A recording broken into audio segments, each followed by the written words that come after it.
everyone. You're listening to Crunch Squad. It's a podcast within a podcast where we discuss the rules, the mechanics, and the number crunching behind this wonderful game of Dungeons and Dragons.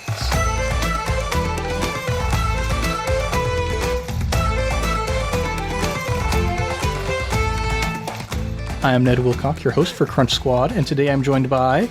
Mickey, and I play the Barbarian Warlock, Malamara.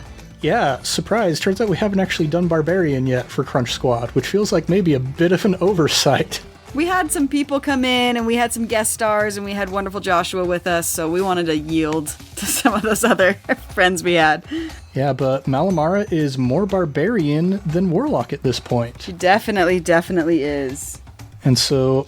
You've probably heard a lot of this stuff already talked about in our episodes, but we're going to dig into the nitty-gritty here and especially look at some of these higher level abilities because pretty far away from some of those. Unfortunately, it's the curse of multi-classing. Yeah, that's why I only have one level in Cleric. Someday we'll convince Jacob to take another level in something so he can feel our pain as well. That's right. We all need a little bit of that. So, first thing interesting to note with Barbarians is they are the only class in the entire game that gets a D12 for their hit die. They sure do.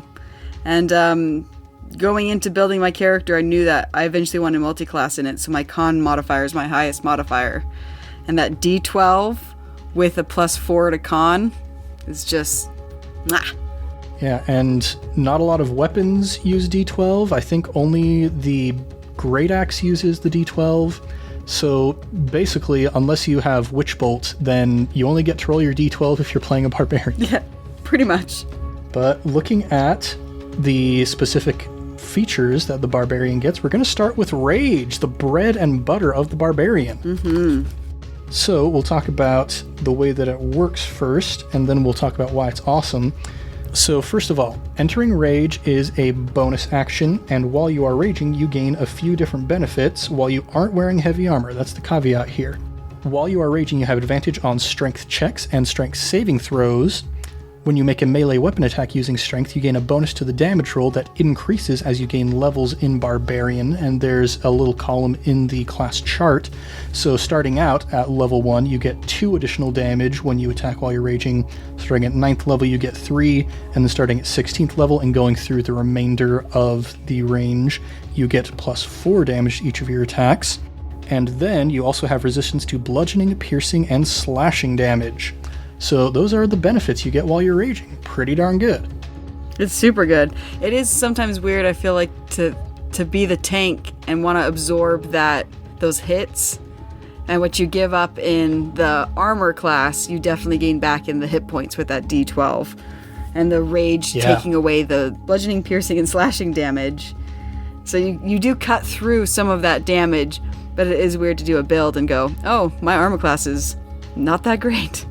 Yeah, even though we'll just skip forward real quick to unarmored defense because this kind of ties in with what we're talking about.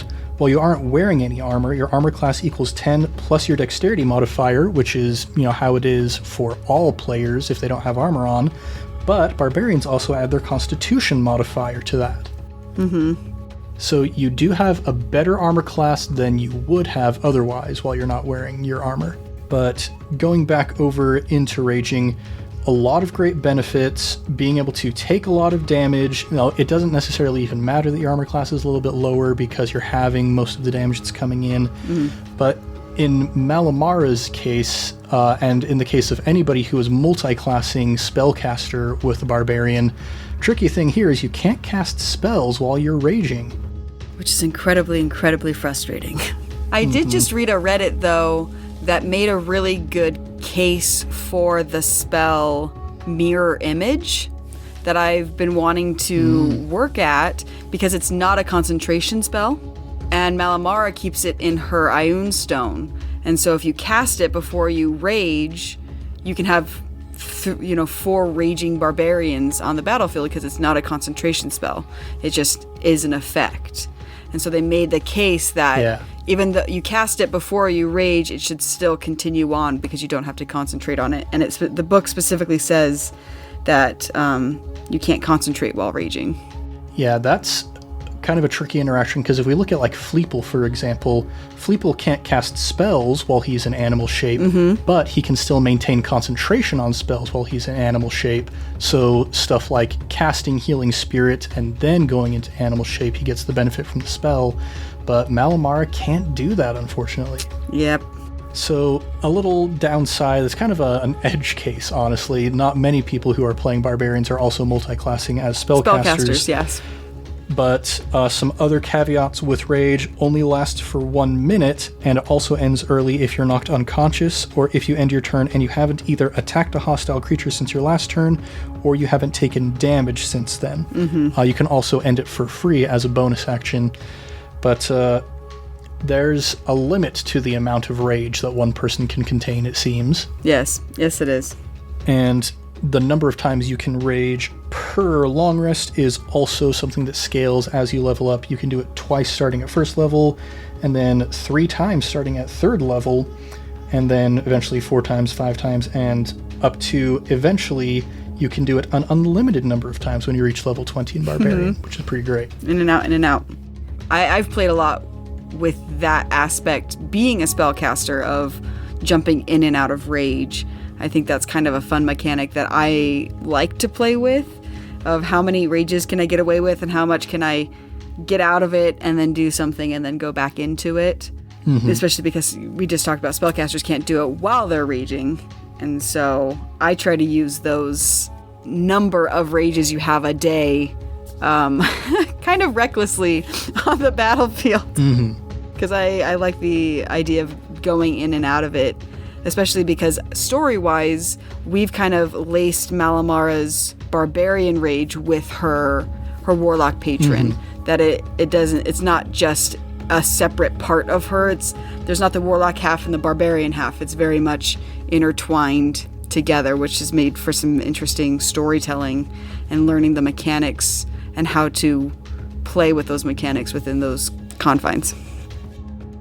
Yeah, I personally, just in kind of an RP sort of methodology, I am more of the opinion that if you've got the resource, you might as well use it. So, like, how often are you playing a video game and you get to the end and it's like, oh, I've got these 100 potions that I never used because I was saving them for a rainy day. And that rainy day came and went several times and you still didn't use them. Yeah. So, if you've got rages, if you don't use all your rages during one day, then you just kind of lose them. If you don't use your spell slots. So if you got it, use it. That's my opinion. But moving on then. So rage and unarmored defense are the things you get at level 1. Then starting at level 2, we get 2 more features. The first one is reckless attack, which is pretty fun. So this is a very thematic part of the Barbarian where it's like, I am going to just go completely reckless. And so when you make the first attack on your turn, you can choose whether you're going to be making reckless attacks. And for that entire turn, every attack you make is going to be with advantage. The downside of that is because you're attacking so recklessly, all attacks against you are also going to have advantage until your next turn begins. So this is some give and take that we got with the Barbarian here. And then the next thing that we get at second level is Danger Sense.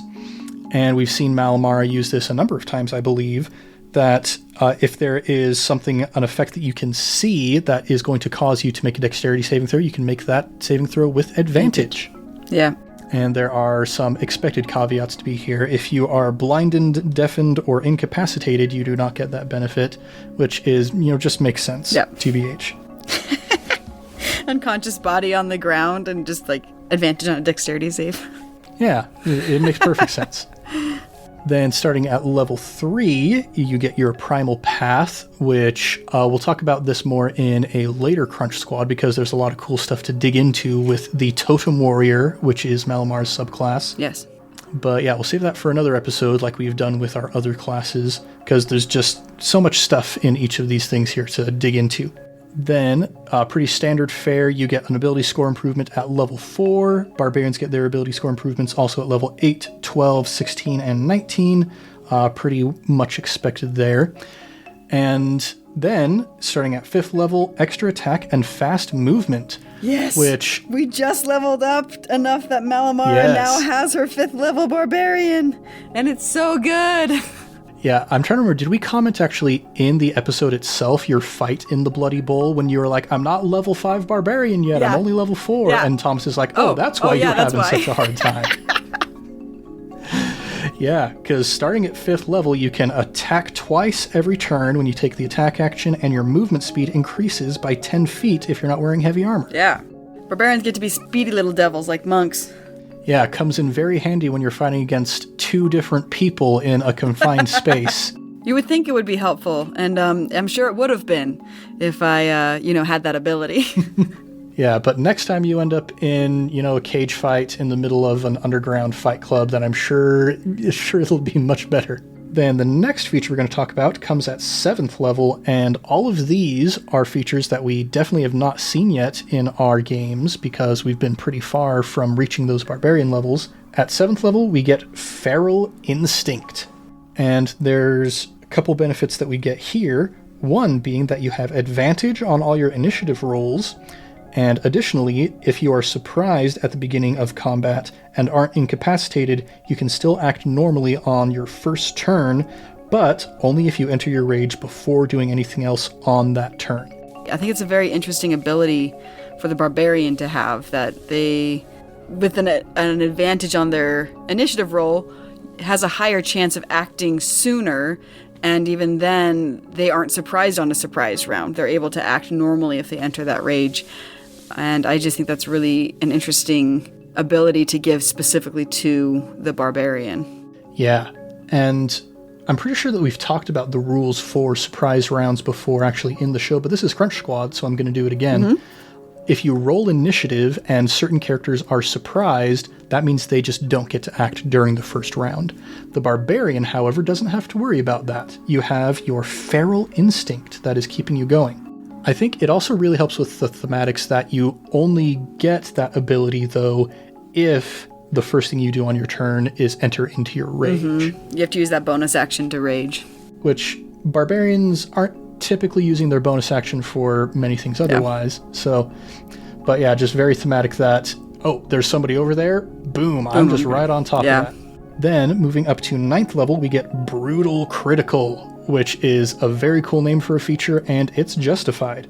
So typically when you get a critical hit on an attack roll, then you take all of your damage dice and you roll them twice and total all of those up. With Brutal Critical, when you make a critical hit, you get to roll an extra damage die when you're determining the damage, and then when you reach 13th level, you roll 2 additional damage dice, and 17th level you roll 3 additional damage dice. Is there any chance that Brutal Critical stacks with the half-orc Savage Attacks, which is essentially the same thing? That when you score a critical hit, you roll one of the weapon damage dice an additional time? I feel like that would be a little OP to stack, but do you think it stacks? I think it stacks. Here, let me take a gander at our half-orc here real quick, just to refresh my memory. So the exact wording we've got here for Savage Attacks, when you score a critical hit with a melee weapon attack, you can roll one of the weapon's damage dice 1 additional time and add it to the extra damage of the critical hit. I mean, it sounds to me like it stacks. Like, temporary hit points specifically say that they don't stack. Mm-hmm. I don't know if there's any rule, maybe in the DMG or anything that say a racial feat and a class feat don't stack. I don't think I've focused on that critical because we are so far from a level 9 Barbarian that as you were reading it, I was like, wait, I think the half-orc has that as a racial feat. So if you're a level 9 half-orc Barbarian and you get a critical, you would roll 4 damage dice. Yeah. Because you roll them once, you roll them, 6. Because then you roll them again I'm operating on the assumption that your weapon has 2 damage dice, because most wield a great sword, which is a 2d6. And then you roll them again for a critical, and then roll them both again for a brutal critical and a savage attack. Yeah, let me work through this. So first of all, I do have a tweet here from Jeremy Crawford. Yeah. Savage attacks and brutal critical both let you roll 1 extra die, so they do stack. So let's say you're attacking with a Great Axe, for example, our lovely, lonely D12 weapon. So you roll a critical hit. Typically, you roll 2d12. Brutal Critical lets you add an additional damage die, bring it up to 3d12. Savage Attacks lets you roll an additional die, bringing it up to 4d12. That's awesome. And that's at 9th level. When you reach 13th level, that's 5d12, and 17th level, that is 6d12. That is Brutal Critical. Yeah. Look at us finding these awesome synergies between race and class. And then, starting at 11th level, we get Relentless Rage, which is also a very awesome feature name. So, starting 11th level, your rage can keep you fighting despite grievous wounds. If you drop to 0 hit points while you're raging and don't die outright, you can make a DC 10 con save, and if you succeed, you instead drop to 1 hit point. And each time, there's also a rule that if you use this feature multiple times between short rests, the DC increases by 5 for each time. And what do you know? Here's another feature that actually sounds surprisingly similar to a half-orc feature. It does, doesn't it? Yeah. I feel like the half-orc Relentless Endurance would happen first. That you drop to 1 instead, and then if you got hit again, then your Relentless Rage would then continually keep you going. I always think Relentless is pretty cool that it allows you to continue using it. That you could fail it, but there is an opportunity to roll and have the opportunity to continue fighting. It's not just one and done. Yeah, so the Relentless Endurance that we get from the half-orc, that's automatic success. You don't have to roll, you just always drop back down to 1, and then you just, after that point, keep rolling dice until you fail. Yep. Man. The half-orc Barbarian is a good synergy class. Well, turns out, holy cow. Oh man, we have another boon to our rage though. By the time we reach 15th level, here we get Persistent Rage. And at 15th level, your rage is so fierce that it ends only if you fall unconscious or if you choose to end it. I'm looking forward to that one. Will we reach that one? Probably not, but I would be looking forward to that one. Yeah. I mean, it's always fun to theory craft and look ahead at the abilities that you may never end up using. Oh, yes. But yeah, you don't have to worry about whether you're attacking or taking damage. You just stay angry. I'm always angry. Yeah, that's the secret. Then we getting into our really high level features. We've only got 2 more. At level 18, we've got Indomitable Might. I love this one so much. So when you roll a strength check and your total is less than your strength score, you just use your strength score as the result of the die roll. Yeah, I think it's pretty cool. So, for example, what is Malamara's strength score? Do you have that available? I believe it is an 18 because I believe it's a +3. Yeah, so anytime you make that roll and it's less than 18, it is an 18 now. And with your extra ability score improvements, who knows, it might be 20 by that point. Yeah. But an awesome thing that Barbarians get that not many other people can get is the ability to, just as part of the class, increase ability scores above 20, which we get with our 20th level capstone feature, Primal Champion. So when you reach 20th level, instantly your strength and constitution both increase by 4, and your maximum for both of those ability scores increases to 24 rather than 20. Have you ever played a 20 level character, even for like a one-shot? I have, actually. I've always wanted to. It seems pretty awesome. Did you like it, or did you feel overwhelmed by the fact that you didn't go through all of the different steps to remember all the cool things you could do? Yeah, that's the really tricky thing about starting characters at high levels is you just forget so many different individual abilities. This particular one-shot, though, I really kind of cheesed it. So it was actually with a third-party class, the Alchemist class from Mage Hand Press. Yeah. Which is very similar to the Alchemist class that you find in Pathfinder. It's all about making bombs and stuff. And the Mage Hand Press Alchemist, by the time you reach 20th level, you can literally make a nuclear bomb that deals oh gosh, let me, it's some ridiculous number. It's like 50 D10 radiant damage or something like that. And so I just went into it knowing I've got a nuke. Yeah. I can just use that at the appropriate moment and we're good to go. Yeah, so you know how I am with my third-party content. I mean, Fleeple being a sacrifice druid, which you're not going to see in any official 5e rule books. But, maybe here's an idea. Here's a thought. Thomas, we're pitching this right now without consulting you beforehand. when we finish Tyranny of Dragons, what if we do a level 20 battle royale between all of our characters? That would be so fun. I'm kind of up in the air as to who would win, because I mean, obviously druids get really good spells by that point, but holy cow, the amount of sneak attack that Lance is doing and the amount of rage that Mal is embodying, that's tough. That's up in the air. Okay, Thomas, we're going to do this. We're making the promise for you right now. Yeah, like we finish out the campaign, have a nice little epilogue, and then we check back in with our characters in several years if they're still alive, and level 20 battle royale that he keeps promising. He stopped promising it eventually, but I forgot about that. We have been talking about that for a long time. Yeah, well, we did at the beginning, and then we stopped talking about it. Well, it's been too long since we've discussed it, obviously. We need to restart this conversation. Mm-hmm. Yes. Well, in any case, that is the Barbarian, levels 1 through 20. Mm-hmm. Any other tidbits that you want to share about this Barbarian? Maybe stuff that you've learned as you've had a chance to play it, stuff that you think our listeners might be interested in hearing? I think the Barbarian is a very interesting place to, I was going to say start a character to multi-class, which is silly because I started as a warlock and then multi-classed into it.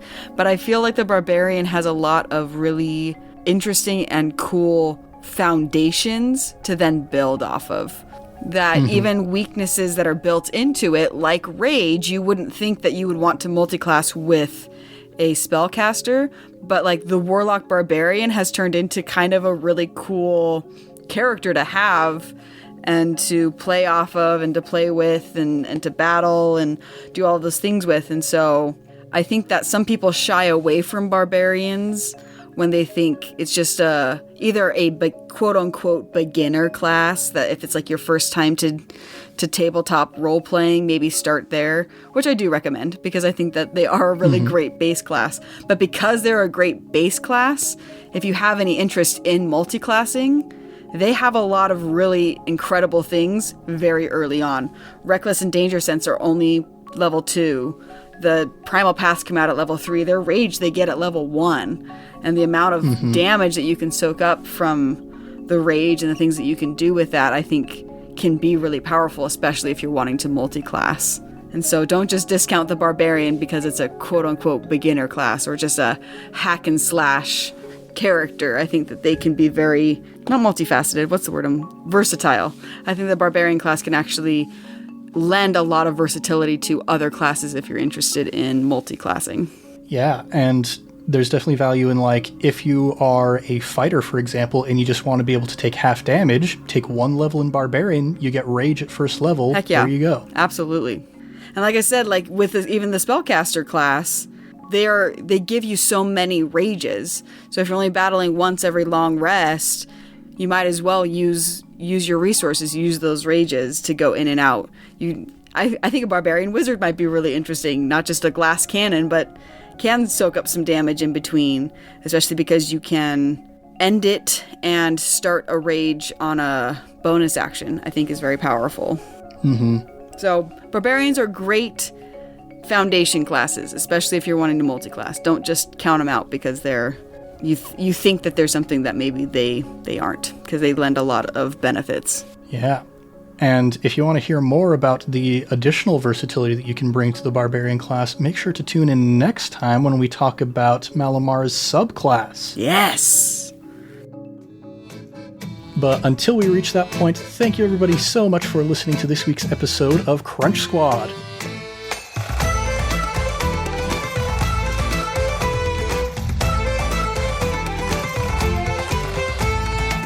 We hope you've enjoyed listening as much as we've enjoyed geeking out and theory crafting and talking about all these fun rules. And so, from wherever you get your podcasts, please leave us a review. It boosts our ratings throughout each podcast service, it puts our shows in other people's recommended feeds, and most importantly, just lets us know that you like what we're doing. It really lifts our spirits every time we see a new review coming in. But if you want to write something maybe a little longer than a review, you could also email us at icastfireball2020@gmail.com, and we would just love to hear from you. Our hearts lift every time we see fan mail coming in, so we love to hear from you there, and we are also hoping to get the word out there and set this podcast on fire. That doesn't get any better the more times I say it. I've said it so many times now, and it's still very terrible. In any case. Now, to get the most recent up-to-date content from all of us here, please follow us on Instagram and Twitter and Facebook and YouTube now with the handle iCastFireball20. At those different places, you can get possible sneak peeks of upcoming episodes, interesting insights from the players in DM, and behind-the-scenes shots of us making this incredibly fun world. At this point, we're going to give a shout-out to our sister podcast, Improv Tabletop. This is another part of the outro that always feels really weird, where I plug my own podcast. I'm the GM over at Improv Tabletop, and we have a couple different things. We do mini 1-month adventures using the Fate Accelerated system, which is very good for improv and making stuff up very quickly, really quick action there. And we also have some long-form campaigns we've been doing. We have one completed Avatar Legends campaign in the world of Avatar The Last Airbender that I'm very pleased with. And we recently began our Blades in the Dark campaign, also taking place in the Avatarverse, incidentally. And it's not very old yet at this point. We just have a few episodes out there, but it's been lots of fun so far. We've gotten a really good response. So my heart is heartened by all of the response we've got from that. So whether you like tabletop games or improvisation or just hearing more from me, we recommend you go give Improv Tabletop a listen.